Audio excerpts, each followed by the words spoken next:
তো বন্ধুরা, এখন প্রচণ্ড গরম চলছে। তো এখন আমি গাছে কাউলিন পাউডার সেটা স্প্রে করেছি, যেটাকে বলে চাইনা গেলে। এই দেখুন, ডালেতে স্প্রে করেছি। এ যা গরম, এই গরমে গাছকে আমাদের বাঁচাতে হবে। প্রথম, যাদের গ্রিন নেট আছে তারা গ্রিন নেট উপরে টাঙাতে পারেন, যাদের বাড়িতে সুতির কাপড় আছে তারাও টাঙাতে পারেন। তো আমি এটা নিয়েছি কি পার 6 লিটার জলে, 6 লিটার জলে আমি এটা 500 নিয়েছি। নিয়ে একদিন আগে ভিজিয়ে রেখে পরের দিন স্প্রে করব। আজ এই স্প্রে করেছি 1 কোট, কাল করে এর ওপরে আর 1 কোট মারব। তাহলে মোটা লেয়ার পড়ে যাবে, সূর্যের আলো থেকে গাছ বাঁচতে পারবে। পুরো গাছে স্প্রে করেছি, এই দেখুন।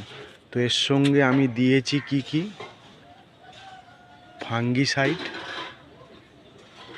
ব্যাস ফাঙ্গিসাইড দিয়েই আমি স্প্রে করেছি কাউলিন পাউডার পুরো গাছে। অনেকে স্টিকার বলে এক ধরনের আটা পাওয়া যায়, সেটাও দিতে পারো। আমার কাছে ছিল না বলে আমি দিতে পারিনি।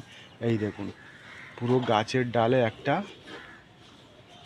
প্লেপ পড়ে গেছে, যে সূর্যের আলো পড়লে সেটা কি করবে, রিফ্লেক্ট করবে, তার থেকে গাছ হলুদের হাত থেকে বাঁচবে। এই দেখুন, পুরো গাছে আমি কাউলিন পাউডার বা চাইনা কেলে বলো যেটা, সেইটা স্প্রে করেছি পুরো। এই দেখো, পুরো গাছে।